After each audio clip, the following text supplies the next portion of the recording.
Hello, everyone, and welcome to today's Roundtable. My name is Shayna Baser, and as a member of UNA-NCA's advocacy team, I have had the pleasure of working closely with the Advocacy Fellows over the course of the last year. I want to thank you for joining me in celebrating a year of incredible research from the 2020-2021 cohort of Advocacy Fellows. And we'll start by giving you all a round of applause for your tremendous accomplishments this year. For those who might not be familiar, each fellow has spent the better part of the last year producing insightful, critical, and innovative original research as individuals and in their groups. And so today you're going to hear 3 presentations sharing key highlights from their findings, looking at DC food insecurity during COVID-19, investigating potential racial biases in DC environmental management systems, and taking a closer look at the intersection between mental health, the SDGs, and our roles as advocates. We'll then move into a dynamic discussion with 5 of our advocacy fellows who contributed to group projects you'll hear about today, but who instead today are going to be highlighting their individual research portfolios. They're going to explore key themes, findings, and challenges that emerged in their research. A couple of quick housekeeping items. We have a couple of minutes after each presentation to ask and answer questions. So please share your questions throughout the chat, and then they'll be read aloud to the presenters. Also, the last 15 minutes of the panel discussion will be dedicated to a Q&A. So be sure throughout today's call to drop all of your questions in the Zoom chat, and we'll make sure they get answered. Now, without further ado, it is my pleasure to introduce to you our first group of presenters. Sharing on behalf of the Food Insecurity team, please welcome Ava, Neval, and Adina.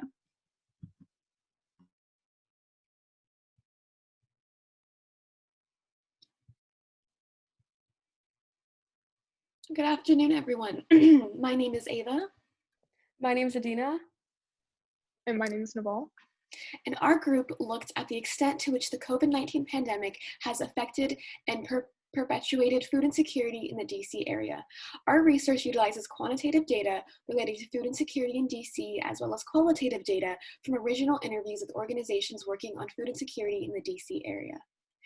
The rights to food has been reaffirmed by the World Food Summit, the UN Millennium Development Goals, and most recently in the UN Sustainable Development Goals. The pandemic has heightened the already prevalent issue of hunger in the United States, revealing ways in which our institutions are ill-prepared to support low-income households, especially in our nation's capital, as 1 in 7 households struggle with food insecurity. We seek to illustrate the new challenges of food insecurity in the national capital area and provide recommendations for next steps. Food insecurity is based on 3 key factors: availability, access, and utilization. Availability refers to the convenience of location, such as a number of grocery stores in a neighborhood or the average distance to a supermarket. Access relates to the income and welfare arrangements that determine which foods are viable options. And utilization examines the quality of food, including proper nutrition and dietary quality.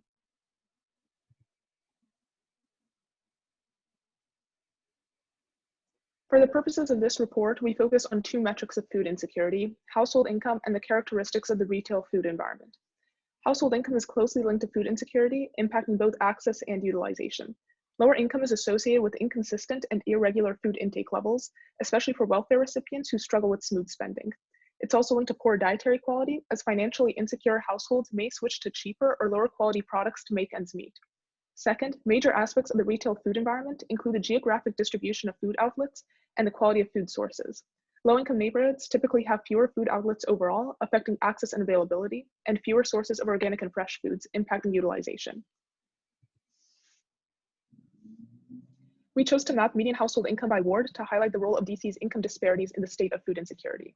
As you can see, wards 7 and 8 face the lowest household incomes, which puts those residents at a higher risk of cutting food consumption or switching to products with lower nutritional value. Next, we're going to be talking about median household income in relation to SNAP. The map in this section illustrates the aggregate data on median household income and the population accessing SNAP.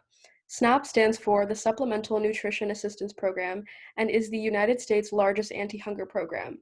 SNAP provides nutrition benefits to supplement the food budget to families in need so that they can purchase healthy food. As shown on the map that we've created below, lower income households tend to have higher usage of SNAP benefits. This predictable relationship indicates to us that households who use SNAP tend to use it as a proxy for programming to access food. The other wards that fall somewhere in between warrant a more nuanced conversation about their conditions, meaning we'll have to look at other variables that contribute to food insecurity, such as employment status and disability status. Looking at the retail food environment by ward, wards 7 and 8 have the lowest concentration of grocery stores, while the northwest wards have the highest concentrations, which also closely aligns with the map of median household income. Grocery store distribution is closely linked to nutritional health, with poor access to grocery stores being associated with higher risk of nutritional diseases. However, it's important to highlight that simply adding new grocery outlets is not a clear-cut solution to this issue because it doesn't address the spatial, cost, and cultural barriers to access. A 2014 study found no significant changes in reported fruit and vegetable intake with the establishment of a new supermarket in a Philadelphia food desert. Thus, expanding retail food outlets without addressing the underlying structural problems benefits large retailers.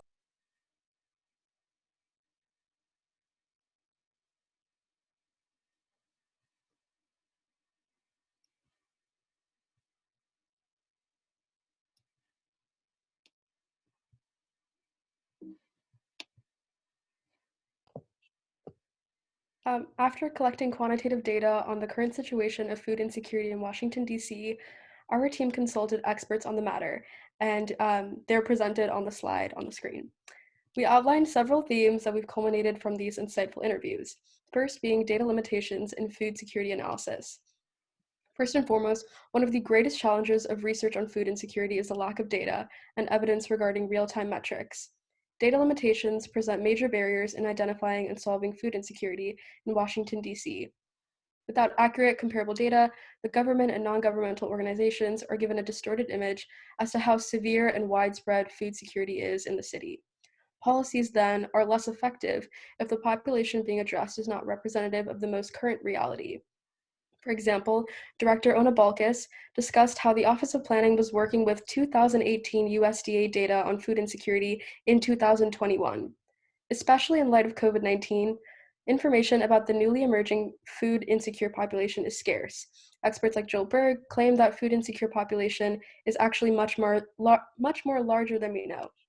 Moreover, there is no standardized measure to understand food insecurity, which makes it difficult to identify and address specific issue areas causing individuals to become food insecure. Next, we're going to look at media coverage and public discourse in regards to food insecurity. Media coverage and public discourse can oftentimes exacerbate the issue of food insecurity because it can be misleading. Joel Berg explains that the news does not highlight long-standing, systematic factors that contribute to food insecurity. Moreover, the press tends to overemphasize the role of charities and downplay the role of the government, which is the only sustainable avenue to enact change. A major problem is that the media focuses on isolated events, like a restaurant serving food to residents in need for one day. Stories like this are attention-grabbing, but they are overlooking structural solutions to food insecurity. Without the context of a larger issue, the media loses its chance to educate its audience about the underpinnings of food insecurity. With regards to demographics, a large population of food insecure individuals in the US is made up of senior citizens, and due to the pandemic, the demand for food assistance outweighs the capacity of many aid organizations. Additionally, immigrants, especially undocumented immigrants, face vulnerability due to the fear of interrogation when contacting food banks and centers. This added barrier prevents people in need from seeking help from food assistance organizations, in addition to the varying residency statuses preventing access to certain government programs. As we mentioned, the population of people who fluctuate in and out of food insecurity is larger than the population that is consistently food insecure. Therefore, it's imperative to ensure that people on the edge of food insecurity are given the resources they need to stay above the threshold. This is need beyond the temporary fixes of food banks, but a policy change that directly targets poverty. Next, a key issue in the lack of funding for DC programming is that DC is not a state. Our interviewees noted that the budget for the DC area is inherently difficult to effectively manage due to a lack of structure. Measuring progress is crucial to determining how to quantify food insecurity, and these measurement tools are not as readily available for DC as they are for states. The consensus was that policy is the greatest obstacle when it comes to battling food insecurity, as the US does not have an issue with the number of food, but with a lack of food distribution. We lack comprehensive food and farm policies to address these distribution and cost questions at the beginning of the supply chain, compared to nations with strong social welfare infrastructures. In light of the COVID-19 pandemic, our interviewees note that it is a difficult time to ask for funding. However, state and local governments have been more willing to put work into food insecurity as poverty and unemployment rates skyrocket. Although they feel this increase in generosity is related to the new natural disaster context of the issue. Polls have shown that over half of Americans believe that a major cause of poverty is lack of motivation, therefore blaming poverty on the people who experience it. Although this sudden governmental generosity is bittersweet, the interviewees were favorable towards the recent federal food assistance expansions. The experts also described the structural economic changes that must be implemented in order to end hunger in America. The first essential milestone is making sure that people are making living wages off of their jobs. Next, we must construct comprehensive social programs in order to make basic necessities affordable. Although there are great programs in existence, they are not effective when they are underfunded. Additionally, the severe wealth disparity in DC is indicative of the major wealth distribution issue in DC and in the country as a whole. Our interviewees emphasize that anti-hunger policies must also be anti-poverty, as one cannot be implemented without the other. Lastly, we're going to look at policies and reforms necessary to address food insecurity, starting with increasing SNAP benefits. Looking at participation rates, among those who are eligible for SNAP but did not participate in the program, survey respondents indicated that they did not enroll because they did not know the program existed, didn't think they would qualify, or felt that the benefits of the program were not enough to warrant the time and effort it took to enroll. Thus, public education about the program and eligibility requirements are crucial to ensure that all eligible people do participate.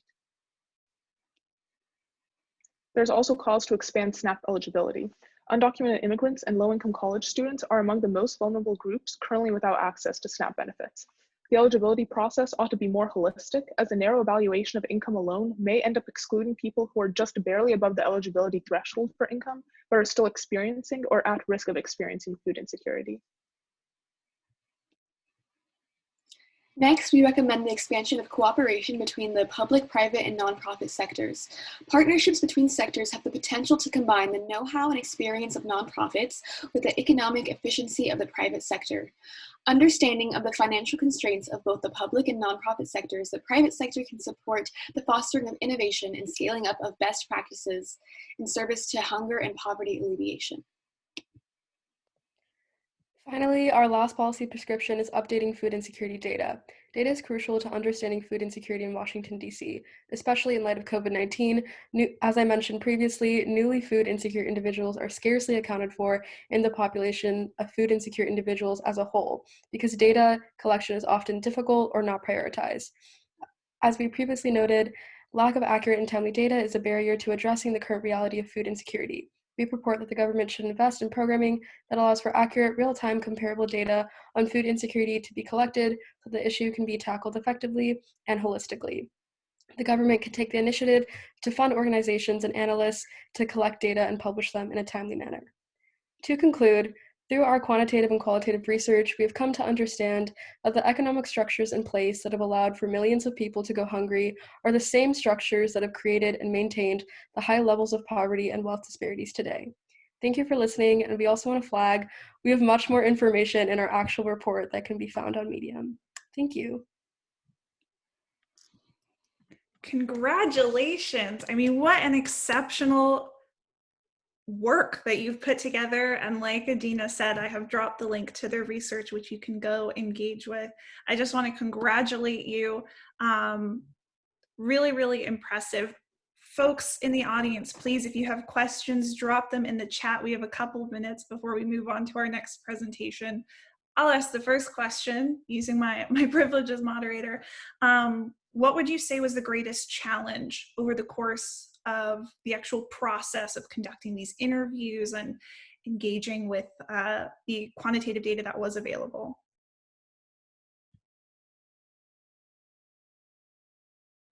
I would say that the greatest challenge was, like Adina really touched on, the lack of data that's available for food insecurity. Essentially, one of the greatest challenges of this report was having to mold the metrics for insecurity from the ground up, because though there's a lot of research talking about different metrics for insecurity and ways to measure it, there is no clear consensus on it. So it was essentially having to go through the data and going through the literature and seeing what fits best for DC. So because there's not a very uniform set standard for research on food insecurity, it was difficult to adapt that to DC. Yeah, I totally agree. Just to echo what Neval said, especially with COVID-19, there really was no updated real-time data that we could use to base our interpretations off of, which is why I was grateful to be a part of those interviews and to talk to experts who were actually on the ground and understood what was happening in real time. So that was really helpful in our research. What inspired you to select this topic?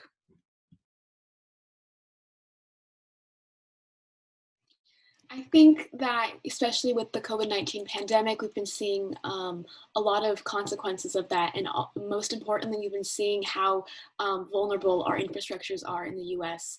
And the pandemic really showed the issue of food insecurity and how the US really doesn't have these social welfare infrastructures in place in order to safeguard against these issues. And it really brought a lot of things to light.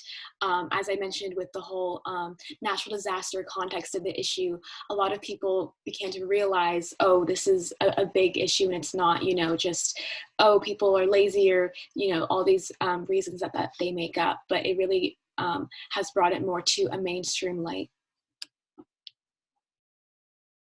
Final question for the three of you. If you could each sum up the one key takeaway that you'd like everyone to leave your presentation with today between your written research and what you shared, what would it be? Just briefly in one sentence. For me, it would be food insecurity isn't a monolith, and it plays in deeply with other socioeconomic structures in DC's government and also nationwide.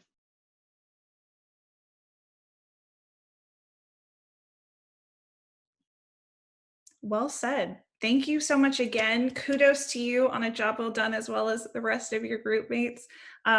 Congratulations again. We are going to move right along to our next group and turn things over to our presenters, Tori and Raphael. Take it away, folks.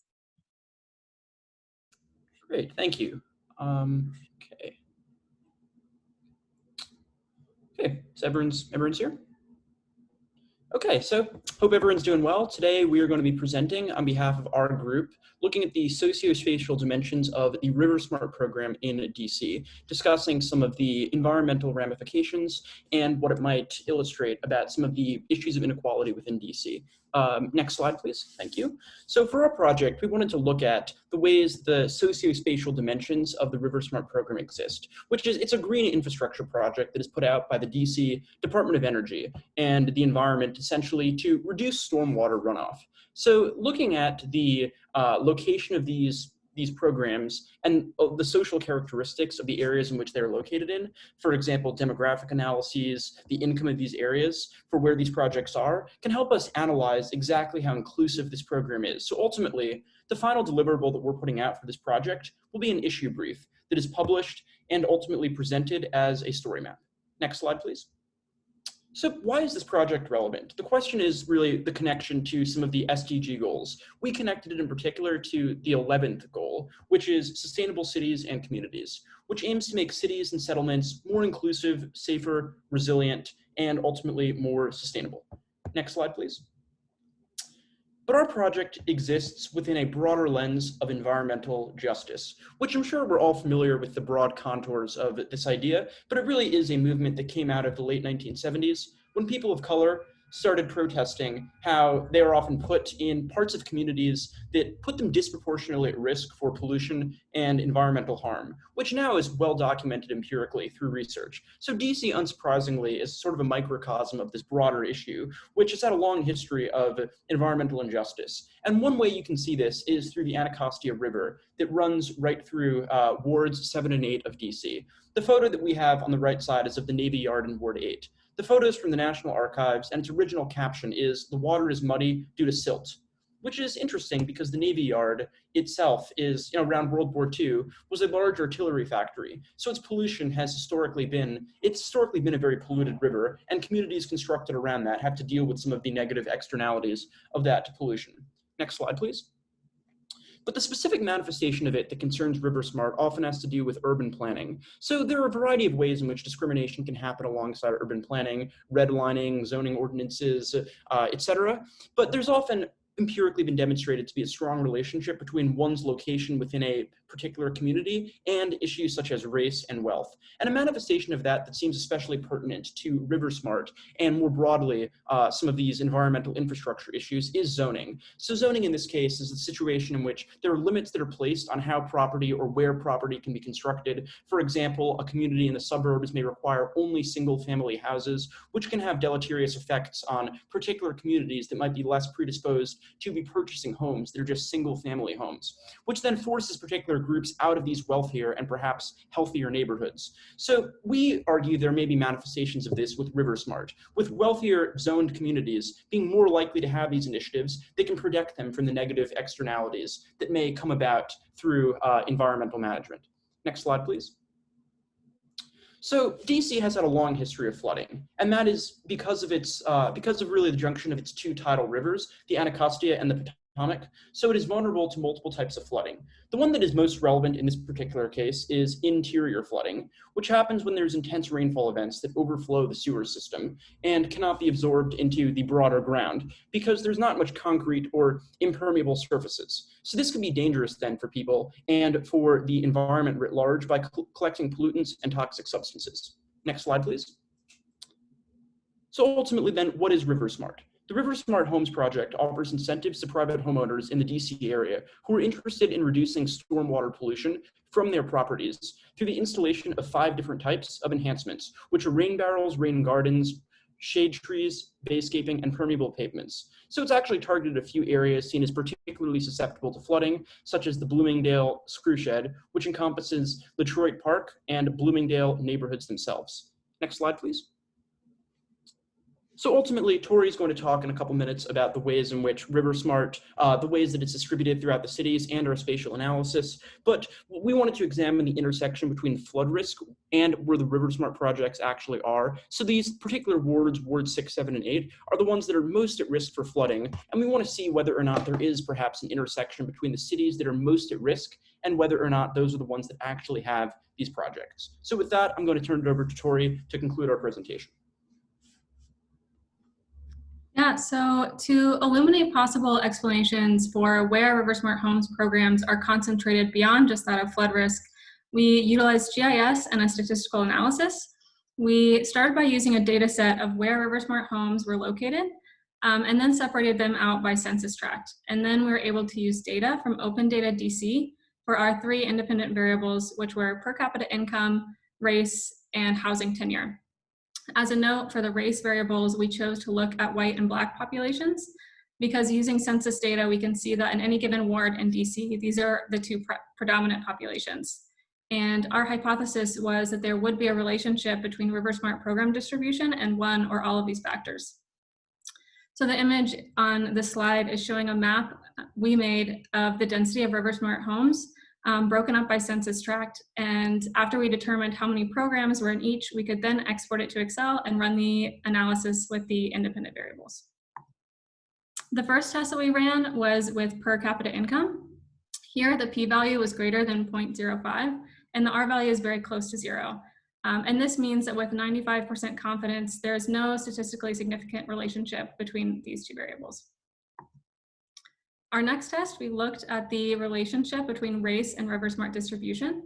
The p-value for both white and Black populations is below 0.05, which indicates with a 95% confidence again that there is a statistically significant relationship between these variables. However, the small r value suggests that while there is a relationship, it's a weaker correlation. So this means that we can consider race as a factor in Riversmart programs, but not as a sole determinant of them.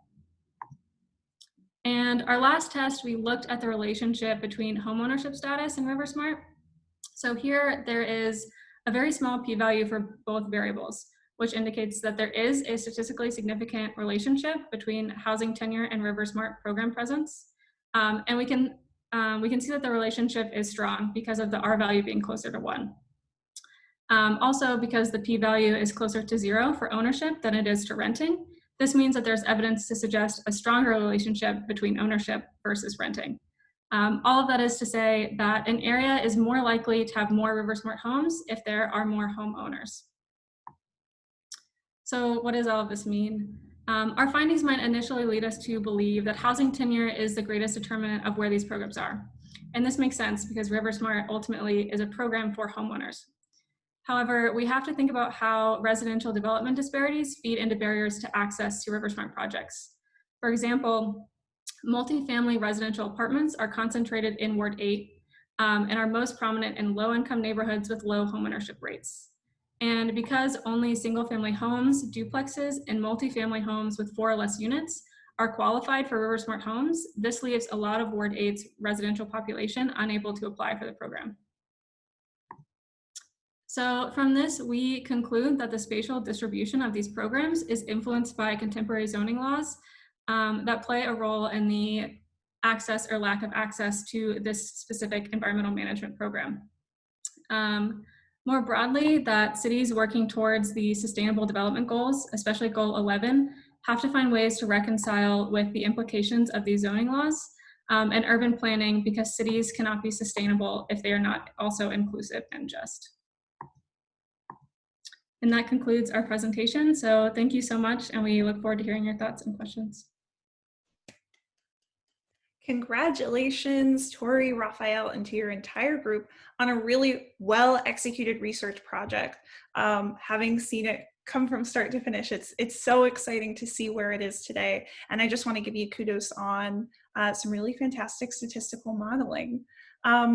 Folks, while you drop your questions into the chat, because we'd like to get to them in the next 5 minutes before moving on to our third group presentation, Tori, Raphael, I want to ask you, did anything surprise you about your findings or just over the course of this research process?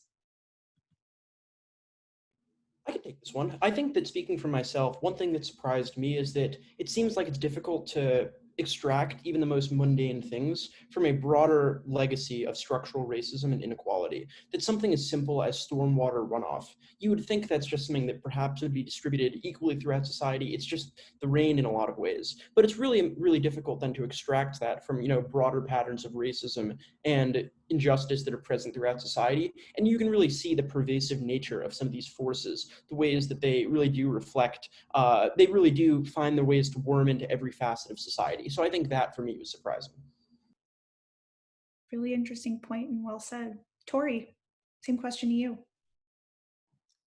Yeah, I think I've learned a lot about like spatial analysis and the ways in which it might not tell the full picture all the time. I think, for example, something I learned about was the ecological fallacy, and just the way that the way borders are drawn really implicates what the data looks like. So just thinking about that in our analysis, I think was really surprising. Really interesting. I think it's such an interesting project just because, Raphael, like you're alluding to, you would think that you'd see these programs where there's greatest flood risk, and not only do you not see that, but the explanation that you derive and also then affirm through statistical data is just really interesting. We have a question from Anna Lipton. In which ways can stormwater runoff create environmental problems, and how might it then contribute to and create environmental injustice? Yeah, I think that our research really flags 3 ways in which this can manifest itself: carrying dirty water, eroding land, and then spreading disease. So again, it's one of these areas where you would not suspect that water could have such deleterious effects on people, on infrastructure, etc. But it does play out in that way, that if the water, for example, is contaminated, all of a sudden this runoff then is able to seep into various residential areas, to seep into communities, that it can have corrosive effects on the land itself. And of course, if the water carries disease, then it can do that, which means that effective stewardship of the water, of the stormwater runoff, then becomes essential to really deal with those three externalities that can manifest themselves. Well put. Jada asks, are there any specific programs that you're aware of that DC offers to reconcile with the structural racism and inequality as it concerns Riversmart DC? And do you have any suggestions for the DC government to consider?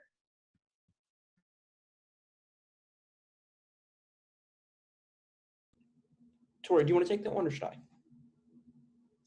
I can give it a shot, but if you have a better answer, go for it. I think I don't know of any other specific programs, just because we are so focused on looking at this one specifically, so. Just piggybacking on that, it's housed within the broader infrastructure portfolio of the DC Department of Energy and the Environment. So there are then other programs they are adopting to really try to reduce some of these issues. Riversmart is the main one that's being funded right now, but definitely within the broader portfolio of the DC Department of Energy and Environment, there are efforts then to reduce some of the environmental externalities that come about through the means that we've discussed. Now, your full research paper, which will be available for publication later this month, really digs into sort of the theory, your methodology, implications of your findings. But I'm curious, and maybe this circles back to Jada's question, what you recommend. I mean, what further research is needed? Any policy recommendations within the space? How can we take what we've learned from you today in relation to the future of urban planning within DC? I'd say the first thing is just awareness, that the fact that these programs do not necessarily have a one-to-one correspondence with need, that where the programs are located does not necessarily comport with where residents may most need those programs, and that broad understanding of the fact that environmental planning is not necessarily done in an egalitarian fashion is necessary, I think, to avoid policy issues that maybe stem from poor distribution. But I think actionable recommendations that stem from that would, of course, be an expansion of Riversmart programs to align with where those programs are most needed. And of course, follow-on programs that, as we mentioned in response to the previous comment, the broader portfolio of the Department of Energy and Environment, there should be more of an emphasis on these programs to combat externalities that perhaps go further. And I guess the third and final thing I'll quickly say is that these problems emerge as a result of discriminatory zoning practices, redlining, et cetera. So of course, combating the drivers of some of this to begin with, where certain communities are located in ways that have environmentally disparate impacts, dealing with that driver is also important. Well said. Congratulations again on a job well done. We are very excited to read the full report, but fantastic presentation. Not easy to make numbers interesting and feel like they're related to something. So congratulations to you. We're now going to move on to our third group presentation, before then moving into our panel discussion with our individual researchers. So it's my pleasure to introduce Kaylee, Anna, and Katie, who are going to be sharing a little bit about their toolkit. So take it away, folks. Okay. Can everybody see? All good? All right. Hi, everybody. Good afternoon. So we are the mental health toolkit team, and we are going to talk to you about what is in our toolkit and why we decided to cover mental health specifically as it relates to advocacy and the Sustainable Development Goals. So like I said, we'll be going over like what we made and then why we decided to do mental health as it relates to advocacy specifically before going over what is in the toolkit and what we hope to achieve with our product. So the main purpose of our toolkit was to assist advocates of all ages, experiences, and identities to better understand the importance of good mental health, specifically when they are engaging in advocacy work either for themselves or for their communities. So to do this, we created a toolkit that establishes first very important definitions first and foremost, what is mental health? Why is it important? And then connecting it to the UN and global governance, we established a connection between mental health and the UN, specifically as it related to SDG 3. And we provided definitions of mental health, mental illness, and advocacy fatigue, which is the primary focus of the toolkit. And it should be noted that there are multiple definitions of this. So within the toolkit, we go into that sort of dispute as to which definitions are correct. And then beyond that, we wanted to identify the factors that impact mental health with special recognition of minority communities before providing a list of strategies, activities, and resources geared towards either different communities or different forms of mental health and self-care that help combat advocacy fatigue, specifically as someone engages in advocacy work. And so we chose mental health specifically right now because we felt that with the past year, with the COVID-19 pandemic and the sort of public rise of social justice movements, we wanted to create a resource that would be relevant and helpful for people who are either engaging in advocacy for the first time or finding themselves either struggling to keep up with the increasing amount of things that there seems to be that we need to do around our communities, and sort of just offering a place to where someone can go to check in with themselves as they are working to help either themselves or their communities.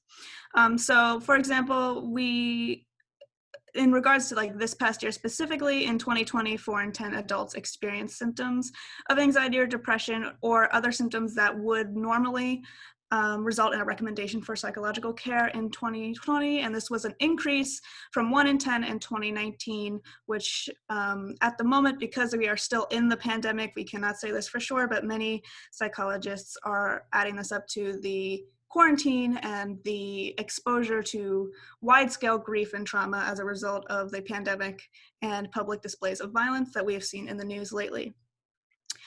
Additionally, as it relates to the UN specifically and our work with the Sustainable Development Goals, the inclusion of mental health in the 2030 Agenda was mentioned for the first time in 2015, and there have been the increase in initiatives by the World Bank, the IMF, and the World Health Organization to include mental health as it relates to global development and as a priority that would be on par with physical health.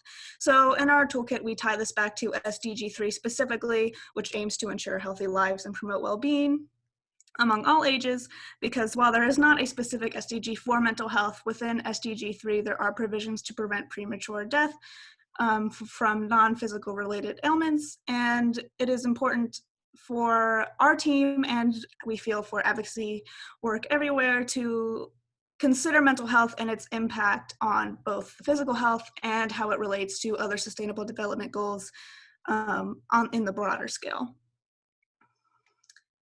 So why did we choose to focus on advocacy specifically? Because a lot of our members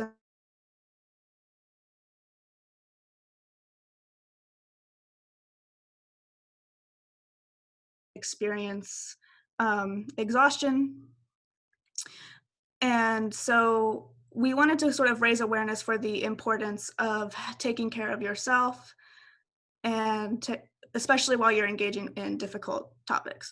So we're defining advocacy fatigue within our toolkit as the instance in which an advocate experiences burnout, exhaustion, or inadequacy after constant injustice or shortcomings in social or government structures, either as they are advocating for social justice as it relates to themselves or communities that they are either allies for or members of. And then the other reason we're doing this as it relates back to 2020 and the pandemic. So this year, according to the Why America Gives survey, approximately 39% of Americans gave more to charity than in 2019. And 58% of these donors said it was their first time donating. So especially with the rise of digital advocacy and spending a lot of time on Zoom meetings and in text banks, we thought it was important to sort of have this resource so that you could check in with yourself and make sure that you are prepared to be the best advocate you can be in this time with increasing public exposure to advocacy. Hi, so my name is Katie, and I'm sure you guys are all dying to know what's actually inside our toolkit. And so, next slide. It's all good. So first, we think it's really important to define mental health. It's a term that gets thrown around, but not necessarily. People don't necessarily know what it actually is defined as, and so the definition that we chose to go with that seemed most fitting was a state of well-being, in which every individual realizes their potential, can cope with the normal stresses of life, can work productively, and make a contribution to their community. And as we can imagine, this was particularly strained just from some of the language that's in there due to the pandemic. Mental illness being something we described as, a medical condition or disability that chronically affects a person's mood, thinking, behavior, ability to function. And most importantly, because this is kind of the differentiating factor of our toolkit, being advocacy fatigue. So like Kaylee mentioned, just the instance in which an advocate experiences that kind of burnout, exhaustion, and oftentimes frustration that I'm sure many of us are familiar with as advocates ourselves. So it's important to recognize the factors that affect mental health. And so obviously we mentioned the pandemic being a major one that has affected all of us, but there are certain things that can affect an individual's personal mental health, being, life experiences and trauma. That's something that, comes to mind at first, but also biology, brain injury. And in addition, there are additional factors that are out of our control, such as, poverty, financial strain, and environmental factors. And so as you can see in this little diagram, all these intersect with each other in terms of forming someone's mental health and their ability to cope. In addition, we wanted to highlight the factors that specifically affect minority communities. For example, with the LGBTQ plus community, according to Center for American Progress, 6.7% of LGBTQ plus people and 23% of transgender people specifically, avoid healthcare, including mental health care, because of fear of discrimination. And so there are barriers to access specifically for minority communities that we wanted to highlight, including lack of health insurance, racism, including medical racism specifically, the cultural or social stigma, which we highlighted in our toolkit, minority stress, denial of healthcare services, and having symptoms disregarded due specifically to sexuality, gender, or race. And so all of these are really key factors that we wanted to mention that impact specific minority communities when it comes to mental health and gaining and having access to resources regarding one's mental health. Now we'd like to discuss the impact of advocacy fatigue, which we defined earlier. The most common symptoms include burnout, feeling hopeless or loss of meaning, anxiety, depression, difficulty concentrating, irritability, insomnia, intrusive thoughts, or even PTSD. Next slide, please. When we were researching this, we found that the Compassion Fatigue Awareness Project suggested 10 laws to help advocates with healthy caregiving. These focus on sustaining your compassion, practicing self-care, building a support system, creating a work-life balance, applying empathic discernment, recognizing the humor when it's there, learning to let go, and acknowledging your success, and most of all, remaining optimistic.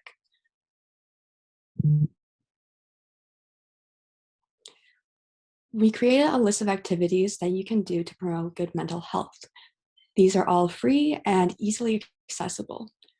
We include building a routine, a device-free hour, journaling, box breathing, a grounding technique, and progressive muscle tension and relaxation, which is all described more in detail in our toolkit and gives specific instructions that are easy to follow.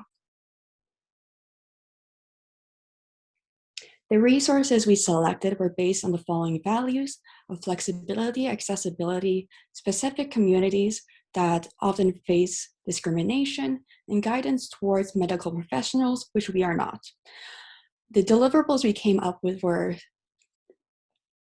general phone apps, online resources, crisis hotlines for immediate assistance, low-cost services, online counseling, and resources specifically tailored to various communities, including the Black, Latinx, Asian, and Indigenous and LGBTQ plus communities.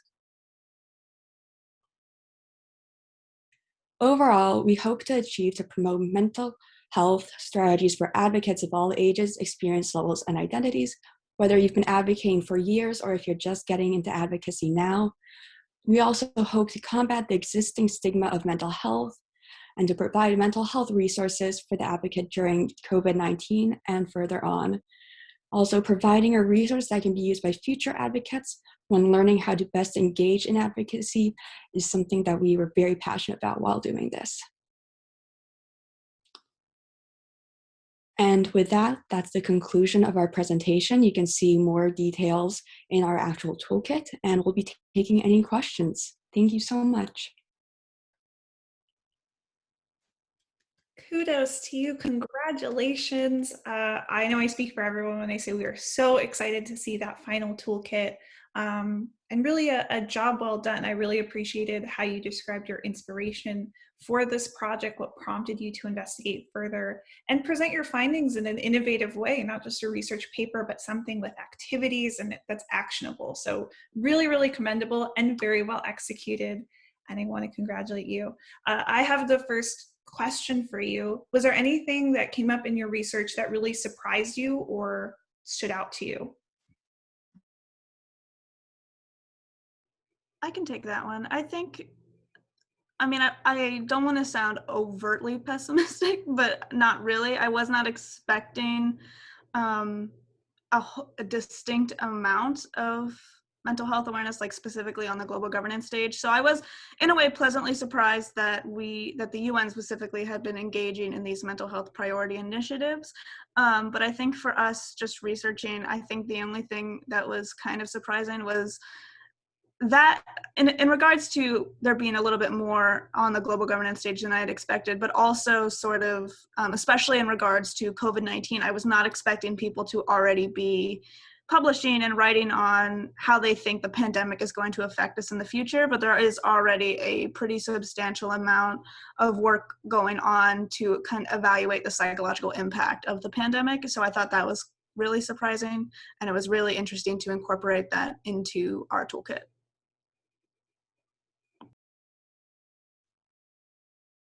Really interesting. To go off that, I think when we were looking for resources, we were really pleasantly surprised by how many and how specific they were once we got into the nitty-gritty of looking for resources for specific communities and specific issues.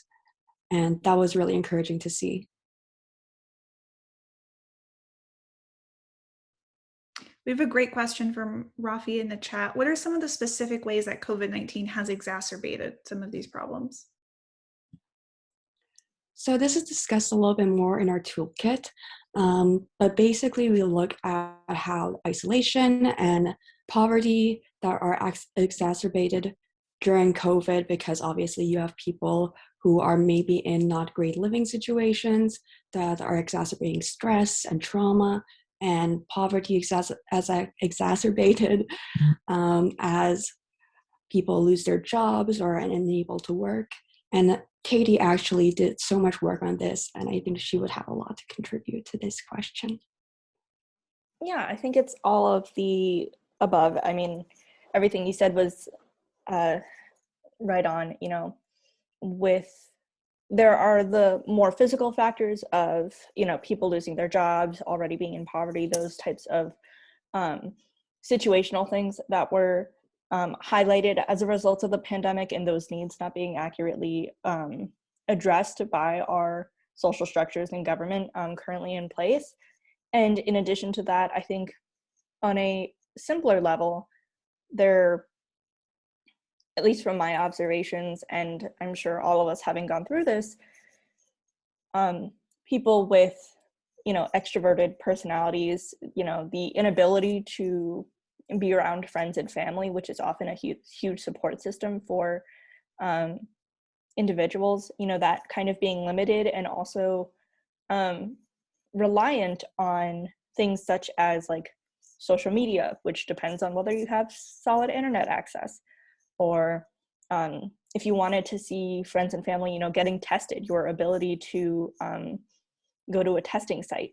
So, they kind of play off each other in terms of both the situational aspects that, we were hearing about a lot in the media, whether it's, needing stimulus money or losing jobs.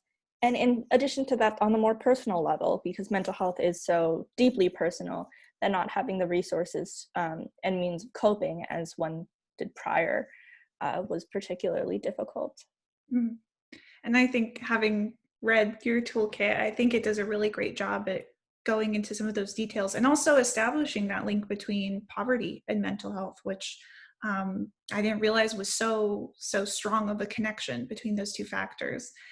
We have some great questions in the chat, all sort of building off of one another. Charmine asks how advocacy organizations can adapt to support the mental health of their advocates. And then Najad takes that one step further, mentioning that sometimes advocates' mental health is overlooked because activists are expected to be strong and persistent. And so how can we make it more acceptable to take a mental break and to take care of ourselves? So I can start us off here. So interestingly enough, the photo in our last slide was actually the cover image. The UN Secretary General has began an initiative specifically focused towards UN employees regarding their mental health.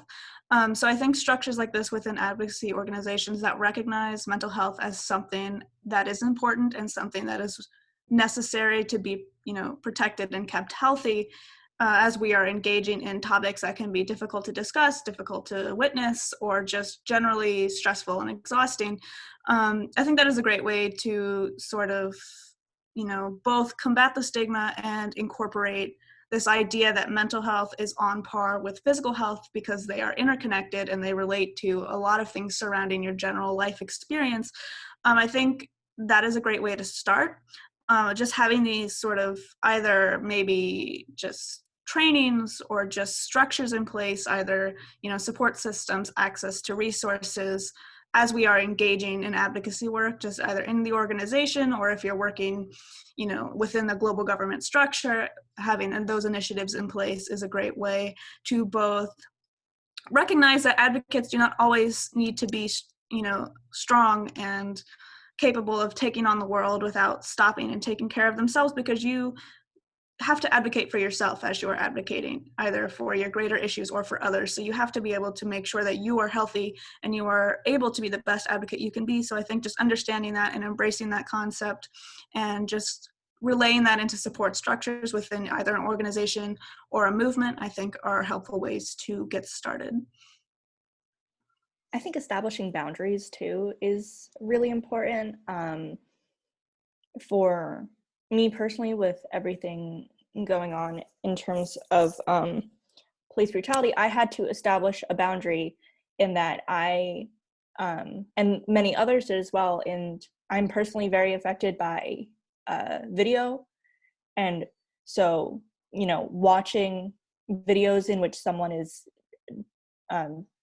deeply harmed or even murdered was, as much as I can read about it and educate myself and do all of the things, as an advocate, I had to stop and say, watching these videos is too much, too hurtful, too, and would turn me even away from wanting to do anything at all because it can be so overwhelming.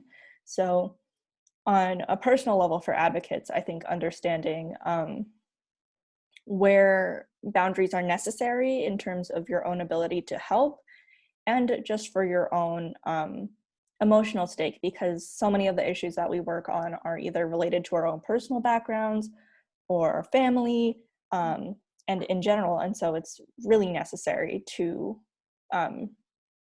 be able to establish those boundaries when needed and work through them to be able to be the best advocate that you could be, because otherwise, you're being turned off from the thing that you're wanting to solve. Right. Shutting down instead of being able to step up. I think that's Really well said, and a great segue too into something that we're going to chat about with our panel discussion now. So I want to pause here, but first and foremost, again, congratulations to each of you for your stellar work and on a wonderful presentation. Thank you for sharing it with us.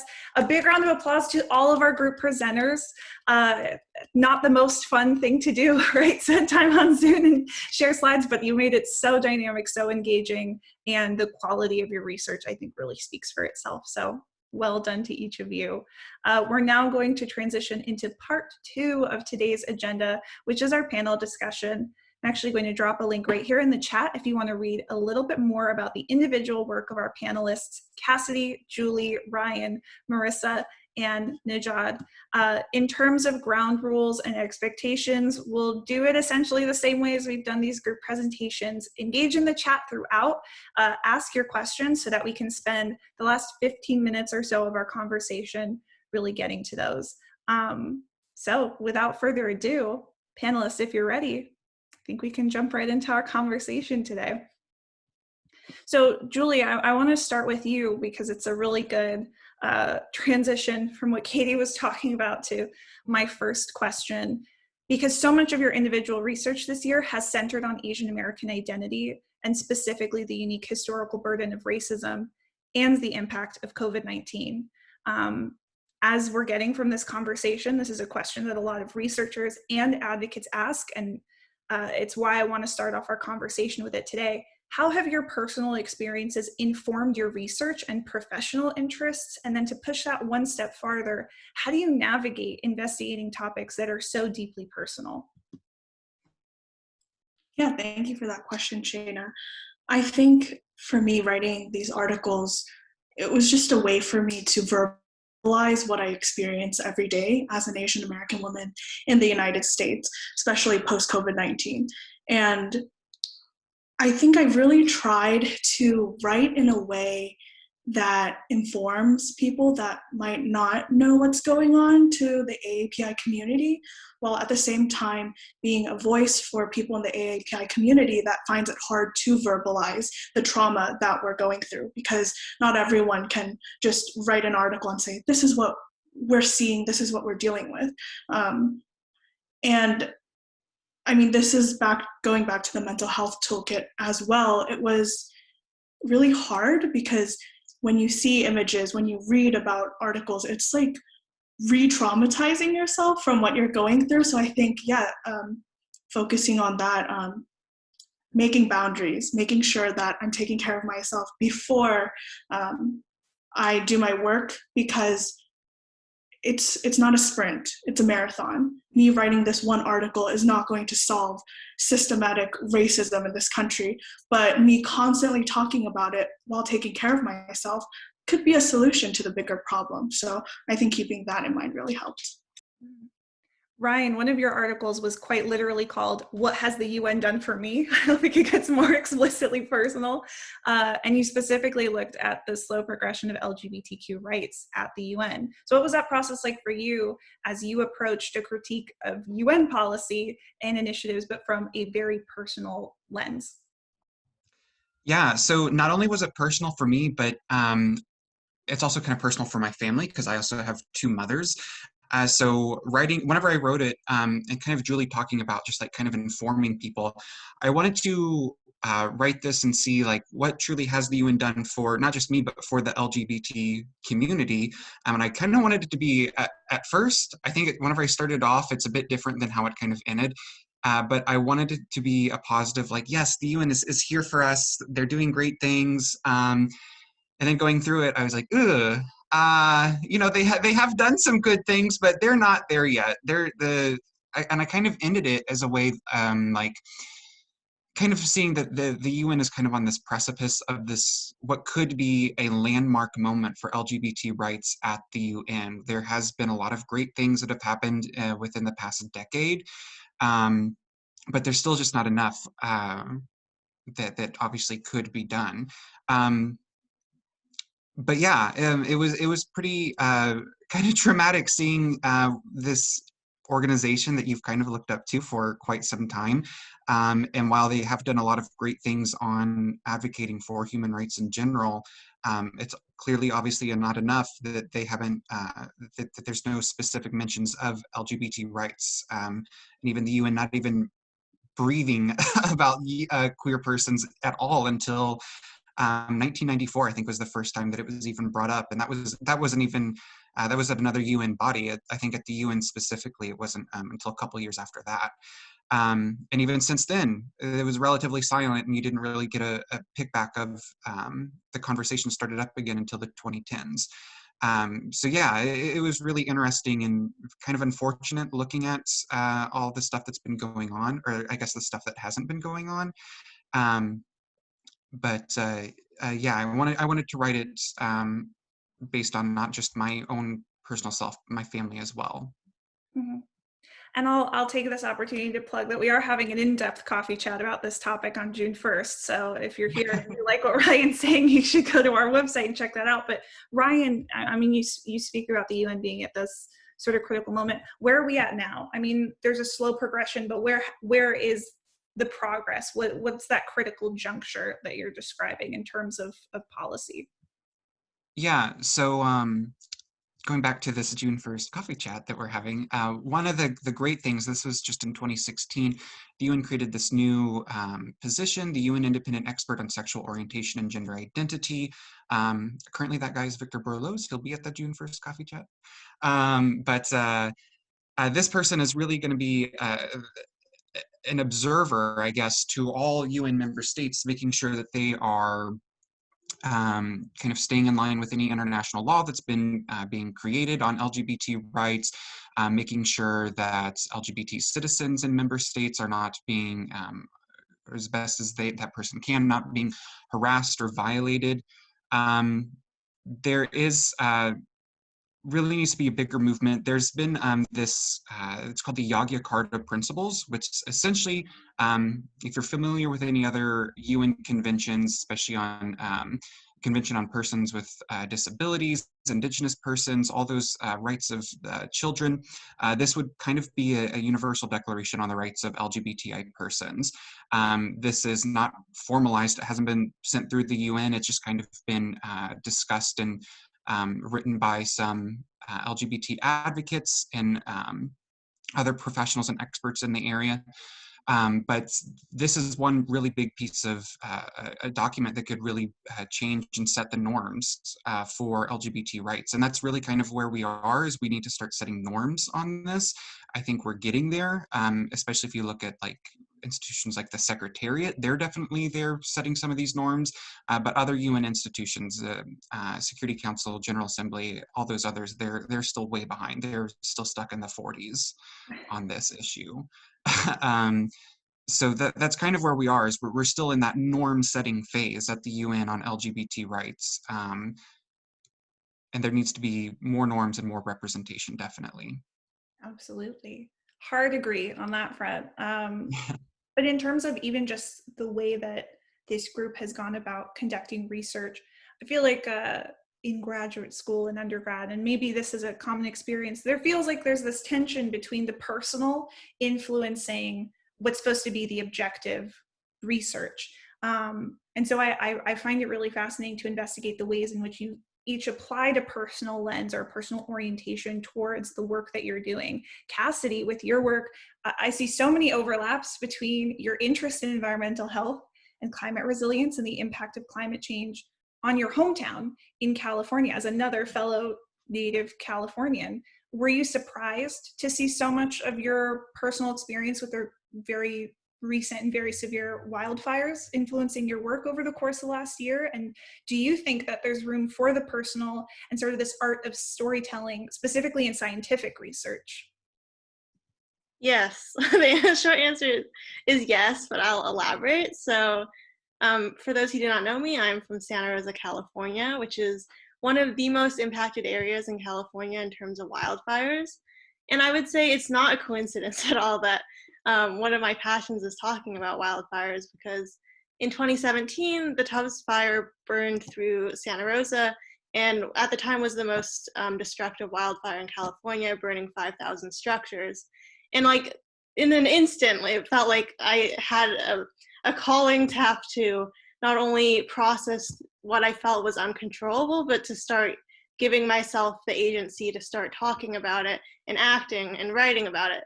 So then throughout the years, I started focusing on environmental policy, climate policy, and the fires just kept getting worse and worse every year. And here I am in this amazing fellowship, and I find myself in another evacuation. 60,000 people have to evacuate from Santa Rosa because of the glass fire after a horrible fire season. So I start with an article which is about, it's called Developing Resilience at the Intersection of COVID-19 and Climate Change. And it focuses on how the population that is so vulnerable to COVID-19 is the same population that is so vulnerable to these wildfires. And like one of the clear instances and pictures of this is we're using city buses to evacuate the elderly communities in a senior neighborhood known as Oakmont, and struggling to do this evacuation because of social distancing requirements. So then in January, I felt like I wanted to take this personal odyssey to visit all of the largest California wildfires. So I wrote an article saying, I visited California's largest wildfires, and this is what I learned. And in my journey, I talk about, first I start off about the basics of wildfire science. And I think this is where the personal storytelling can be very powerful, is that yes, science can be quote unquote objective, which I technically don't believe exists, but but you can use these like personal experiences to give importance and highlight the salience of the science itself, and really direct the nuances and really attack the generalizations, the partisan politics of it all, and talk about the science of it and how it's important and how it's relevant. So I think like the personal is so important in science, and it can be used as a very powerful tool for storytelling. Mm-hmm. And in thinking about sort of the overarching themes that really everyone here touched on in one way or another, everyone here being this cohort of advocacy fellows, I feel like the theme was justice this year, because it sort of wove its way into all of the work that you were doing. Marissa, your work in particular was interesting to me because you were looking at the intersections between a popular topic like renewable energy, immigration, or surveillance technology, and how that then intersected with human rights and civil liberties, but both at a global and a local scale. So I want to ask you not only to share a little bit about your work, but what prompted this sort of dual focus, and if you could share why you think it's important to look both globally and locally at how some of these critical issues manifest. Sure, thank you for that question, Shayna. First, I mean, yeah, I've definitely written about a lot of different topics. It's kind of funny seeing them all laid out like this. I didn't realize how many topics I had gone over during my time here, but I think some topics are so broad when you look at them on a global scale, they can be so overwhelming. They can kind of feed into that advocacy fatigue. I know I've felt that writing a couple of these articles. So I think it's really important to look at them from a global perspective, but then translate that down to the local level, because a lot of the times people don't make those connections. So it's especially important to highlight, even though this is happening in another country or something, it still does affect us here. And it still does it affects me, it affects you in some way. And I also think it's really important to highlight the similarities of a lot of the issues that we are facing across the world. So for instance, the one article that I recently published with Ryan about LGBTQ plus violence in different countries, we're seeing the same problems play out in 3 different countries. So I talked about LGBTQ violence in Nigeria, Ryan covered Poland, and then we also talked about the history of LGBTQ, the lack of rights and advocacy in the United States, and how across all these countries we're seeing the same discrimination and very concerning rates of violence for queer persons. And I want to circle back to this global local duality, if we will, and shift gears briefly to get into some of the meat of what your research talked about, starting with Najad. Your article looked at social entrepreneurship and how it's driving progress towards sustainable development, specifically looking at the impact of innovation on the agricultural sector in sub-Saharan Africa, which highlights the advantages of entrepreneurship. But my question to you, when can innovation, either on a local or a global scale, fall short? Maybe another way of framing this question is, do you think that when it comes to sustainable development progress, we should focus on reforming existing frameworks and addressing root causes, or investing in new solutions? What a wonderful question, Shayna. I think that there are a number of ways to answer this, with the first part being, when does innovation fall short? The first thing is that innovation invites everyone to be an innovator, from young people to old people, whatever your age is, wherever you live. But we know that your background and where you live impacts the resources that you have and that you could use to innovate, right?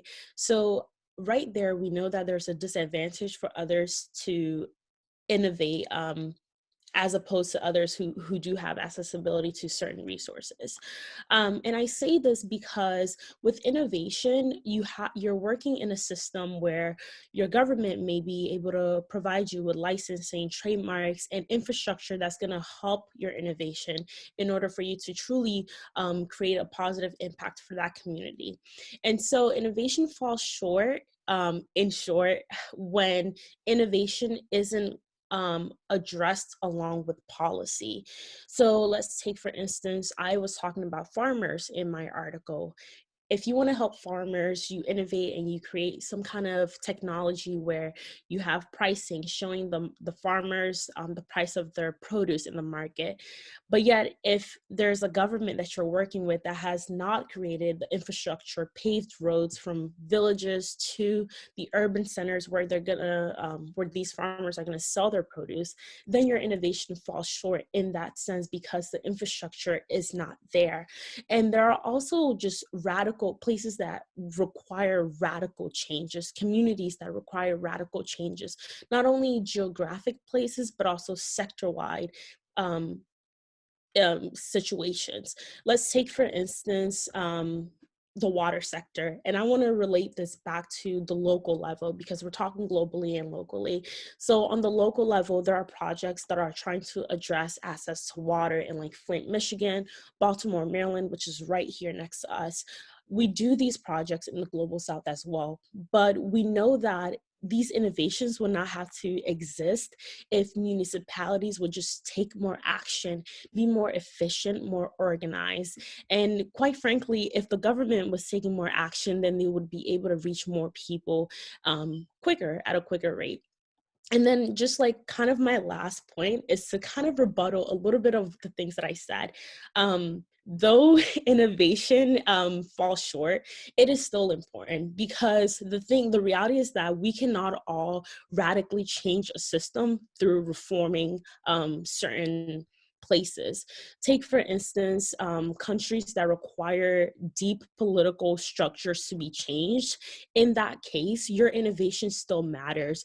Maybe you're not a human mutant. Maybe you are not, let's say, a John Lewis who told us to get into good trouble. And in that case, you look for these opportunities in order to enact change. Lastly, my last point relates to Cassidy's work actually on climate change. When we look at innovation, innovation can go hand in hand with changing existing frameworks and structures.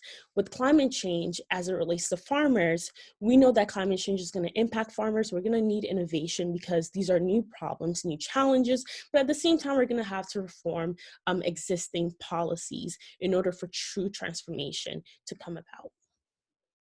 It's a fine line. There has to be a level of balance, yeah, and the ability to enable both, if I'm hearing you correctly. And Cassidy, I mean, what do you think? Will climate resilience be driven by innovation? I think certainly on the front of adaptation. So communities who are in need or are at constant risk for certain natural disasters or climate adverse impacts, they will certainly need to adapt whether they like it or not. And in that case, we'll see innovation. In resilience, in the academic field of resilience, we have this concept known as social learning, which is how do our systems and infrastructure change as we see certain risks present themselves. So relating back to my article on the glass fire, in my article, I focus on how it's the response to the Tubbs fire and the glass fire were incredibly different from the perspective of the communities. So it's not exactly comparable, the humidity levels, the wind speed, and exact how the fire happened. But I will say that the night of the glass fire, people had bags packed, they had evacuation plans ready, they had places that they were ready to go. As we were evacuating, I saw people knocking on each other's doors. The night of the Tubbs fire, yes, there was a red flag warning, but to a lot of residents, they didn't know exactly what that meant. And when they went to bed that night, they expected to wake up in the morning with no problem at all. So I think like innovation is key to resilience. And then also on the mitigation front, we see constant innovation happening on the technologies for carbon capture, for, we can get into a whole discussion about green energy. I will save that for another time, but there is like a duality between prevention and reaction for innovation. So we're putting a pin in green energy. That's Advocacy Fellows Roundtable Part 2. Hope you all join us. But these are a lot of interesting points you raise. And Marissa, I'm curious what you think, particularly in light of your article that you wrote about this sort of digital border wall that's replacing the physical border wall, or intended to replace the physical border wall across the southern US border. What do you think? Yeah, I think this is definitely a difficult question to answer because I agree that innovation can be a great thing, but in this case, in the research that I've done and in my other work with another legal nonprofit who's working on this issue right now, innovation is causing a lot of harm in the immigration and technology fields. We're seeing a lot of artificial intelligence pop up with facial recognition that has human biases. I think all 140 have biases against people of color, especially women of color. We've seen 3 wrongful arrests of Black men due to a false match from facial recognition software, which has led to wrongful arrests, wrongful imprisonment, and now they have to stand trial for something that they did not commit. It was all because a police office decided to try a free trial of a facial recognition software, and that's why people are being arrested. So definitely innovation in this field is very scary because it's perpetuating injustices. So I do agree that we need to address the root cause of the problem because I think so many issues that we're seeing right now, especially in immigration and this concerning border wall, is just in our system. I think that the government's laws are allowing a lot of these issues to perpetuate. It's kind of like the analogy where if you have a thumbtack in your hand and a doctor just gives you pain medication, that's not really addressing the problem. The problem would be taking the thumbtack out. So I think that innovation can be a good thing, but I just really think that a lot of the issues are in the government contracts that are still ongoing with technology companies like Palantir that are allowing there are millions of dollars of contracts that are pushing for this innovation for things that are ultimately going to harm Black and Brown populations. So how then do you strike that balance and find that nuance? Najat, I want to direct this question towards you because of our previous conversations on housing and proposed innovative solutions to solve the housing crisis. And then we're sitting there going, well, is the problem lack of housing or lack of affordable housing? And how do we then evaluate these suggestions? What do you think? Yeah, so I wanted to point out first that when I think of innovation, I literally take the definition, new ideas and new methods, new systems of doing things. So it doesn't necessarily have to be a technological gadget per se. And with relation to like, accessibility to affordable housing, this is one of the spaces where we've seen a slow, ever-changing movement towards affordable housing that's been going on for pretty much decades. And to me, that's a space where we have to keep, pounding the ground, trying to get policies reformed. But at the same time, because we acknowledge that it's going to take a while, we can't just fold our arms and wait for our, lawmakers to do what they need to do. And that's where the opportunity of innovation comes in, because you're waiting for change to come about, but the change isn't going to come about tomorrow. It's not coming about on Friday. And so while we all wait, that's where innovators are looking for opportunities, literally opportunists, looking for spaces where, okay, we don't have the solution right now. In the meantime, what can we do about it? So it's really a shade of gray, and it's not like a black and white solution. And maybe that's the best answer we can give on this topic, because like you said, we're not going to solve the world's problems tomorrow, and I don't think we're going to solve this inherent tension or duality or dichotomy in today's conversation, but maybe it'll get us one step closer. Julie, shifting gears a little bit, so much of your work involved placing modern day challenges in historical context, looking at evolving policies and prejudices and how those have shaped the contemporary US. How do you place something like anti-Asian violence in context, especially when I feel that the dominant discourse is, well, this is simply an ugly and unfortunate consequence of COVID and the previous administration's language, and that's all it is. It's almost like it's happening in something of a vacuum. I think we both agree the devastating rise in targeted violence over the last year is not random. How do you see points of connection with what we're seeing today, or points of influence from historical US policy, or even in media and in like mainstream Hollywood? Yeah, that's a wonderful question. Thank you, Shayna. Everything that I publish, I think the point that I'm trying to emphasize is this is not new. Discrimination is not new. Racism is not new. Anti-Asian sentiment is not new. The only thing new here is the mainstream attention towards these issues. So I think by using Hollywood as a tool to highlight these injustices and the racism that has been perpetrated in the United States is the easiest way for someone to digest the historical roots of anti-Asian sentiment, because not everyone wants to read a textbook and learn about all of the policies or the acts that have been put against Asian Americans. But if I show you scenes from a film where a white actor has buck teeth and really slanty eyes to portray an Asian man and to emasculate them and to show that Asians are these kind of comical people, then it sends a different message. And I think it sends a more relatable one, because we can still see Hollywood doing that today with Minari, with all of the Asian films that were deemed, Asian American films, that were deemed foreign films because they were spoken in another language, even though a movie like Inglourious Basterds that had 70% European, like Spanish, French, and German languages, they were deemed an American movie. So the bias is there, and I really wanted to highlight it through a topic that everyone likes. Everyone likes watching movies. Everyone likes pop culture. And even the almost obvious, like blatant racism, it's still racism. Just because Hollywood says it's okay, just because you laugh at it every now and then, doesn't make it not racist.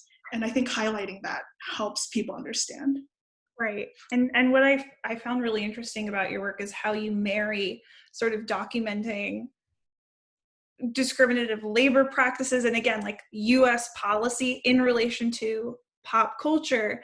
And I see this connection too. You talk a lot about othering of Asian Americans and othering Asian American identity and this sort of perpetual foreigner do you see, I mean, how does that relate then to looking at so much of what we do, which is that kind of global, local, where do these issues fit in? I mean, I'd love to hear your thoughts on if you think they relate to one another at all, or just some meditations on that in general.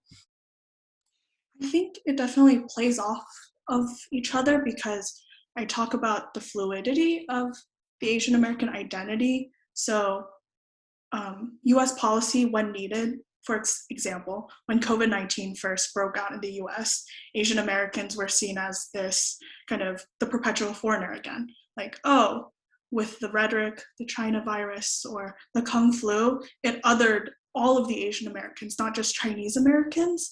And I think historically, US foreign policy and like mainstream media, like I keep going back, kind of support each other. So for instance, during World War II, when Japan was the enemy, all Asian Americans that had East Asian features were the enemy. And you can see that in caricatures that are shown, Japanese internment camps where they're Americans, but seen as the enemy. So they kind of support each other in the worst way possible. And this is also true with, I think, the military-industrial complex and Hollywood, and how they kind of support one another to keep making money. Interesting point, and that's a lot to dig into. So like energy, we're going to make the Hollywood and the military-industrial complex part 3 of this discussion. But that's a really interesting point of connection that you're making. And I hope that each of you, I mean, we keep referencing these articles. I hope you'll drop them in the chat for folks to read if they haven't already, because you're doing a really great job of sort of capturing their essence, but people should enjoy their full breadth. On a related note, I want to revisit Marissa had raised the article that both of you co-wrote, where you looked at anti-LGBT violence in Poland and in Nigeria. I guess my question is, why focus on the global when there's so much progress needed domestically? I mean, how do you see the global and local as being connected? Ryan, why don't you take this question first? Yeah, so I'm glad you asked that question. And in true Midwestern fashion, I'm going to answer with a story first, and then I'll kind of come back to it. But whenever I was a freshman in undergrad, I was in this speech competition, and I was giving this speech about bathroom bills at the time. This is circa 2016. So if you're unfamiliar with it, back at that time, a lot of conservative-leaning or conservative states were trying to pass these bills that would say the gender that you were assigned when you were born, that's the bathroom that you had to use, which is obviously incorrect, and there's a lot of terrible things that go along with that, and gender dysphoria and getting into all that. But I was giving a speech on that, and then also kind of just a general homophobia stuff that I had experienced growing up in Missouri in general. And after I'd gotten done with that speech, this kid from my class who was, let's say, not on the same aisle as I am, came up and kind of like cornered me. I'm not going to say exactly what he said because it was out of ignorance, but essentially the question he was asking me was, why am I focusing on the faults of the US whenever there's other countries that are doing worse things? And so I think that's interesting, because now the question is, why has this article, why have Marissa and I kind of chosen to focus on some of the issues that are going on globally, but we're not focusing on some of the issues that are locally? And the answer that I gave to him is the answer that I'm going to give to everyone else is, we can walk and chew gum at the same time. We can focus on the LGBT violence that's going on in Poland and Nigeria and all these other countries at the same time that we're trying to push back against this transphobic legislation that's currently going on in a lot of these conservative states in terms of like high school sports and transgender healthcare, and denying kids, literal kids that want to transition, denying them their ability to do that. But I think Marissa was kind of touching on this earlier whenever she was kind of saying that in many ways, the United States and the issues that are here are a microcosm of what's going on globally. And we can use that to act on, yeah, Midwestern solidarity. Thank you, Kaylee. We can use that to act on the issues that we see globally. And in my other article that I was talking about earlier, the slow progression, I think there's a really great way to kind of sum up this. there wasn't, during the AIDS crisis, there was not much action on the part of the UN or really any country. I think I mentioned directly that the attitude that was with the Reagan administration was ignorant at best, but blatantly homophobic. And so here in DC, organizers and activists took it upon themselves to act. They saw that their community was dying in front of their eyes, but there was no help at all. And so this gay nightclub here in DC, they got together kind of this newsletter and organized this list of here's different places you can go to, and they started sending it out to their community. You know, if you're looking for these types of drugs, because at the time it was kind of somewhat experimental, then, you know, this is what they're going to do. These are some of the side effects. Here's some of the good ones that you can do. And then they eventually partnered with Walker Whitman, who's still doing wonderful things in the DC area for the LGBT community. And today they're still going on. It's now transitioned just from this nightclub into an actual organization called Us Helping Us. So there's a lot of things that you can see whenever you're looking at the global issues and how you can translate them into the local issues. But we can work on both at the same time without getting too flustered. I hope that answers the question. It absolutely does. And I want to ask Cassidy essentially the same question. I'm thinking of your article on food sovereignty, and again, how you've balanced looking globally, looking locally. What do you see as the point of connection? Why look at both instead of one or the other? Yeah, I think, as Ryan has said, a lot of the issues, and Marissa also said, a lot of the issues that we see happening abroad are also happening in the US. So my article on food sovereignty focuses on the food regime system in Latin American countries and how, you know, these smallholder subsistence farmers are being attacked by industrial farming, largely in the US, who are taking over, you know, seed monopolies such as Monsanto, or purchasing large swaths of land, or pressuring governments into constricting the market so that they can have further access to different markets and land in Latin America.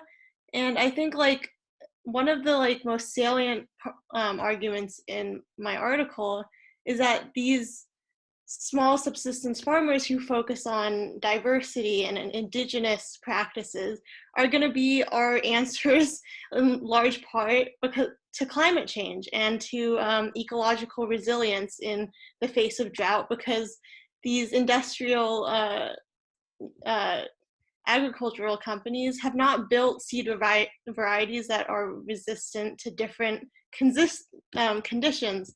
And we're getting into this larger field of agroecology, and all of these Western scientists are saying, I know innovation, and I know that we're going to create these amazing seed varieties, but all they're doing is co-opting indigenous knowledge from the global South. And I think, like, when we're thinking about global and local challenges, we need to start focusing on local knowledge, because, you know, these national, transnational corporations like to think of the environment as a commodity and as a monolith, when in fact they are not. So it's a complicated discussion, but I think that global and local, it's very important, and they're just like different sides of a mirror, in my opinion. And it's interesting to connect a global context, not just to describing what's happening elsewhere, but sort of those dynamics of power that then influence the local. And it speaks to something that Raphael had mentioned when talking about Riversmart, that you can't remove what we see now from history. I mean, this is like the essence of Julie. So much of your work is how has colonialism played a role, how has imperialism played a role. And so it's interesting, Cassidy, to hear you touch on that. Najat, there was a question in the chat that I think relates to this, and so I want to jump in with that, and also encourage everyone, please send in your questions.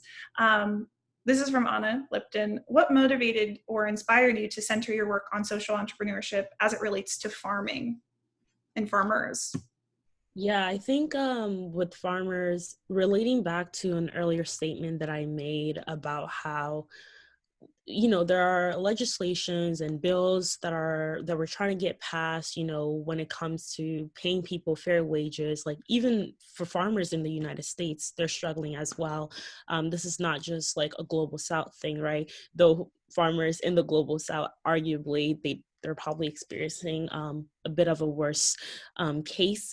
But in thinking about how slow of a process or even how stagnant it is, when we're talking about policy and reframing existing structures for farmers, social entrepreneurship became that gateway of exploring potential solutions.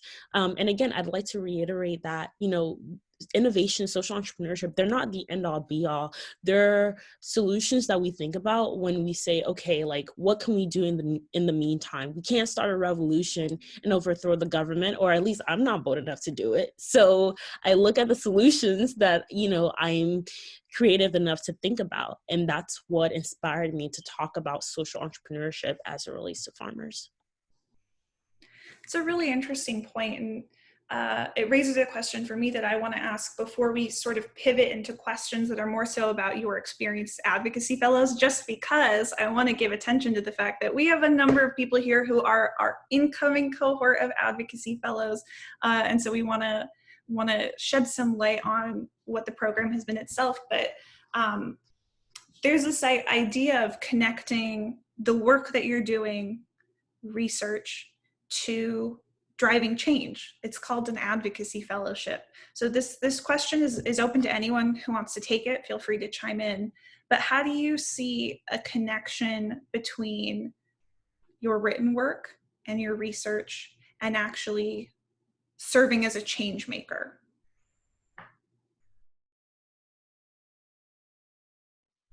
I can go first. So I think over the past year, I've really solidified what I want to focus on in my career, especially with my immigration and surveillance article. I am going to be attending law school, and I initially, last year, I thought I was going to be into like health law, but after doing all of my work through this fellowship, I have definitely strengthened my own values and found what I really want to pursue in my career to have a rewarding career. So I definitely plan on taking this knowledge that I've learned and putting that into practice when I'm in a legal career. Yeah, I think kind of echoing what Marissa said, some of the research and writings that I've been doing is definitely going to help me as I start looking for jobs in the future, because a lot of these jobs that I'm looking at are LGBT advocacy jobs, and so coming in with the currently 2 published, but there's 1 on the way, will I think really kind of help me stand out against amongst some of the other applicants that are applying for some of these advocacy jobs. So yeah, it's definitely had a direct relation into helping us become better advocates, and that will, I'm sure, have a greater payoff in the next year or so. I can chime in. I guess advocacy takes so many different forms. So whether it's like writing articles or attending congressional meetings, it takes time, and it's a marathon, and it's very different forms. You need the research, you need the data, you need the masses behind you just to enact small amounts of change. And one of my past examples is I talk a lot about wildfires, and I testified to Governor Newsom last year, and it felt like a long haul. It felt like forever, like this. And I was talking specifically about fracking, and then come this year, and it feels like we've sent thousands of letters and thousands of people to go talk to him, and he announces that he is considering banning fracking by 2035. And it's like, that's my work. And it took like a million years in writing and emailing, and it seems futile in the moment, and it seems minuscule in like the scale, but it takes a lot of people all linking arms and doing what they can.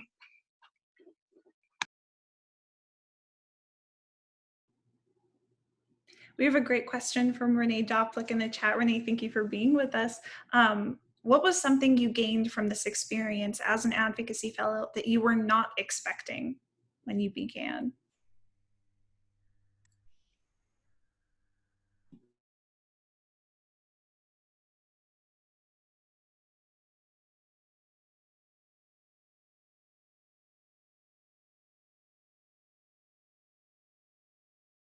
Okay, I guess I'll take that because I think we lost Julie for a quick sec. But one thing that I was not expecting to gain was kind of going back to Cassidy's point, the satisfaction that you get from making even those small changes, realizing that it takes so much to get everything going. And though you may not end up in history books for what you've done, there's a deep sense of satisfaction when you are participating in these Zoom calls to convince your local politicians, congressmen, whoever it may be, and just that gratitude from appreciating the small steps.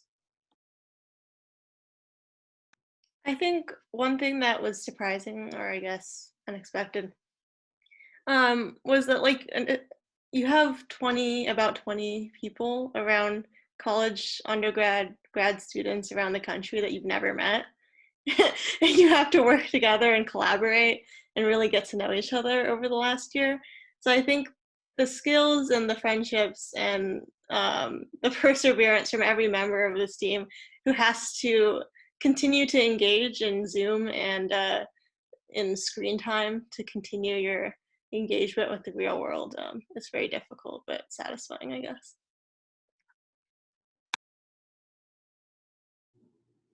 And I think I want to highlight Paula Boland's comment, who you know as the president and CEO of UNA-NCA. You're amplifying voices, you're amplifying your own voice on such important issues. And I think there's really something to be said about shaping conversations and contributing new knowledge. And I want to commend you on that every second of every day. And Katie points out that she was not expecting so many people to have attended American University. Yes, we did have some. I must reveal that I am an AU alum, a double AU alum, so I apologize if any of my implicit bias filtered in. Yes, quite a few of us were from the AU community. Great question from Tom Bradley. How has this fellowship benefited you in getting farther into your career? Or in general, what was the greatest benefit to you? I can start off on that question because I think I kind of touched on it a bit earlier. But like I said, the articles that I've written for focusing on the LGBTQ community, I think will definitely help me stand out from other applicants from any jobs that I might be applying to this issue area. But also, aside from that, we've done a lot of advocacy work in general, going straight to congressional members or their staff. Which either way is not the easiest thing to do. It's somewhat intimidating, especially your first time there. But we've also had a lot of different classes, whether that be on specific advocacy classes, some of these wonderful writing workshops that we've been doing throughout the year. And then even just the general coffee chats that we have is a great way to connect with other industry area professionals, not to sound too DC, but I think it's a great way in all those different areas is skill building, learning more about some of the research, and then also just connections in general. Right, great point, Ryan. And I'd like to add that for me, it's just the flexibility of the entire program. It really is what you make out of it. So we've all expressed like different interests, and I'm more so interested in social entrepreneurship, but it's something that I'm actually doing. So I have a social venture that I'm working on the side. It's called Adalchi Coffee and Company. And basically, I'm trying to work to import coffee from farmers in my home country, Togo, and sell their coffee for a better price, more equitable in essence. And so tying this with the article, not only writing about it, but also talking to industry experts who are already social entrepreneurs within the continent, that's what, the UNA allows you to do. Like, I think it gave me more credibility when I have UNA fellow on my LinkedIn, and then I reached out to someone that, hey, I'd like to interview you on social entrepreneurship. His name is Jahil Oliver, and he works in Kenya. And so, that gave me a leverage, and just tying in your personal interests and the things that you have to do within this program really helps a lot. Yeah, for me, it helped me get into grad school, which was great. I'll be moving next week to New York City for Columbia SIPO, which is really exciting, focusing on environmental science and policy. And I've enjoyed my research so much, and it gave me a platform to publish my work, to really focus on it, to prove that not only did I have, professional experiences lined up, but also published research on the things that I care about. I think it was incredibly helpful. And also Shayna is an amazing mentor. So shout out to Shayna. Julie, what is one piece of advice that you would give to incoming advocacy fellows? I think it's just exploring a lot.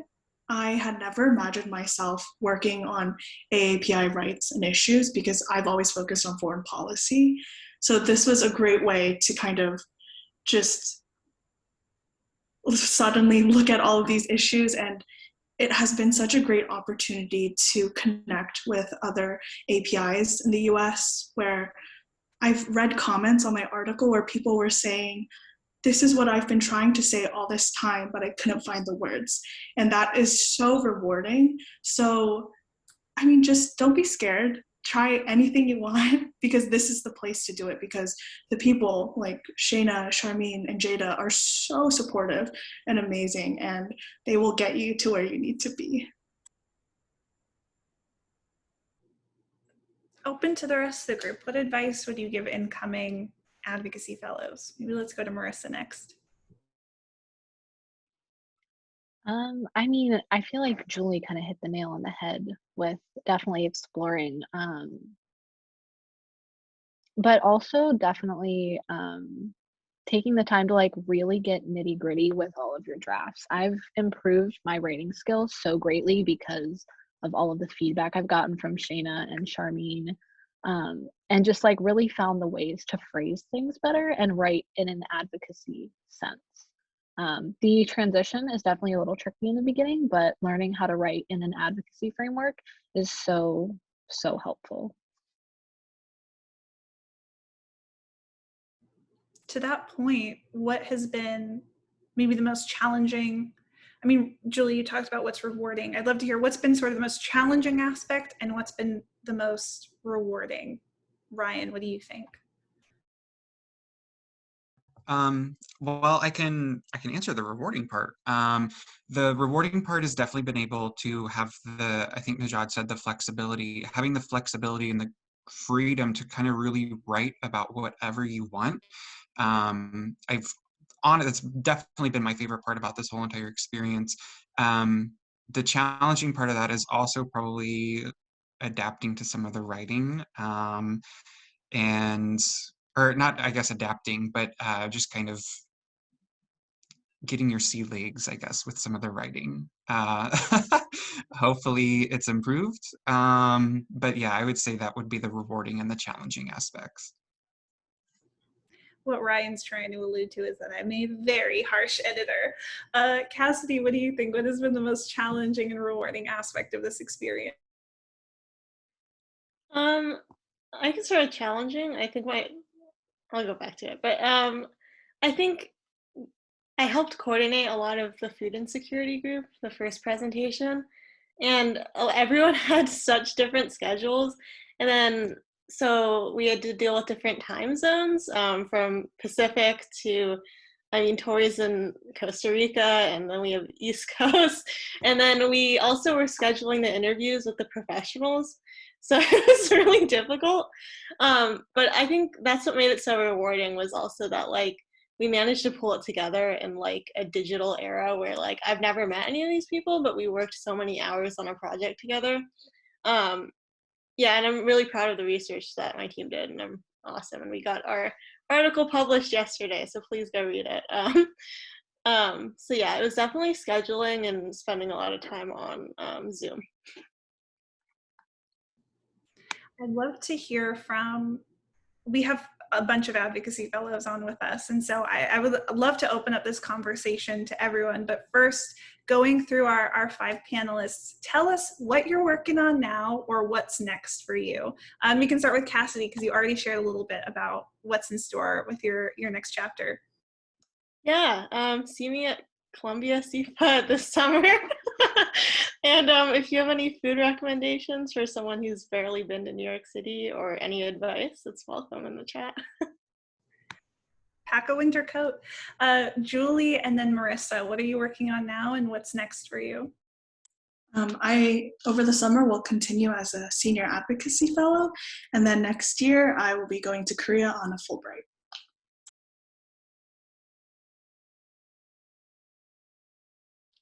Yeah, I also will be continuing over the summer as a senior advocacy fellow, and then in the fall, I'll be starting law school at Pitt Law. Mazel, mazel. And then let's hear from Ryan and Najad. Yeah, so both you and my parents would love to know. I just recently graduated with my master's at American University, so I'm definitely on the job hunt now, but similar to Julie, I'm looking at a Fulbright scholarship to actually study LGBT right in Poland, so hopefully it comes through, but for the time being, it's job hunting. So if you know someone, send me a message, private message, I will link my LinkedIn. Well, and also, I mean, tell us about the article that you're working on right now, the soon to be published article. Which one? The one on transgender women or both of them? Okay. So I already mentioned, so I'm actually working with Adina, and we'll be doing an article that will hopefully come out by the end of this month on violence against transgender women in the DC area, and just kind of exploring some of the different policies. And because DC, oddly enough, even though it's one of the most progressive cities in the country, it has one of the highest rates of transgender violence in the country. So kind of seeing why that is, and then what can DC do to improve the lives of transgender women in the DMV. But also not only just improve their lives, but also make sure that their lives are valued. And then the other one, which will come out very soon, I imagine, because it's pretty much done, is quite a personal story. It's talking about like genetic theft and 23andMe and Ancestry.com, because I've signed up for those, and then just kind of exploring I mean, you can read the article to get into the personal touches of it. I won't get into it here, but yeah, which explores how 23andMe and other consumer DNA sites don't really give you that informed consent to, and then they steal some of your data, which can then be sold to third parties, and a lot of the terrible things that could possibly come from that. Folks are in store for some good summer reading. Najad, what's next for you? What are you working on right now? Yeah, so I'm kind of in a similar boat as Ryan, so no worries there, Ryan. I'm graduating as well in May. I have 2 more weeks of school left, but at least I will be contributing to the UNA during the summer, so I have that to look forward to. And then with my social venture, I've joined, or I've been accepted into like mentorship, a mentorship program is called Mentor Capital Network, which is supporting mission-driven entrepreneurs. And actually next week, I have the honor of meeting one of my really cool potential mentors. I still have to formally ask him, but yeah. That's so exciting. Congratulations, and thrilled that you'll be staying involved in the UNA family. So proud of all of you. So grateful to each of you for walking us through not only your experience as fellows, but also your research. I want to spend the last 6 minutes, of course, if there are any additional questions coming in, we'll answer them. But I want to open this up to the full group of fellows. What advice would you share with the incoming cohort? Or alternatively, what has been the most challenging or rewarding part of this process. Maybe Rafi, we could start with you because I saw your hand up a little while ago. Yeah, what I really like about it is that it's really a choose your own adventure type of thing, where whatever issues you're passionate about, you really have the chance to really dive into those and have support. And that I think the biggest advice I would give is just make the most of the experience, take initiative. Don't wait for others to come to you with work. Reach out and try to really proactively find ways to plug in areas that you're passionate about. There's always room for someone who's motivated and wants to take initiative, which I think is one of the lessons that I've really, gotten from this experience. Absolutely. Neval, what do you think? What would you share? I'd like to echo what Rafi said, but also adding on that when you are reaching out for work with your own initiative, like reach out for work that you aren't necessarily always used to fulfilling, because there's so much freedom in this program with what kind of opportunities are available to you, and it's very low risk in the sense that you can explore whatever you so please. And even if it's something that you don't necessarily have like in-depth experience and like work experience with in the past, it's still so valuable to like go into that field and learn more about it, whether it's through writing an article or getting into touch with someone who is working on a project in that field. Because advocacy, as we have learned today with these presentations, is so intertwined, and like new information and new knowledge in a new field will always be a reward. Just immediately makes me think of Tori, Tori, I don't know if you're able to share, but Tori has just become the statistical modeling GIS queen over the last year and is responsible for most, if not all, of the beautiful maps that you saw today. So Tori, I'm not sure if you're able to share any reflections on your experience. Yeah, I would definitely say UNA really gives you the opportunity to build on things or skills that you want to build, but maybe you don't have the full experience in. I had only taken one GIS class, and everything else I've done has been really self-taught, but that's been really exciting, and I've learned so much and really enjoyed the experience. So impressive. Other thoughts from our wonderful fellows here that wisdom you'd like to impart on the incoming cohort?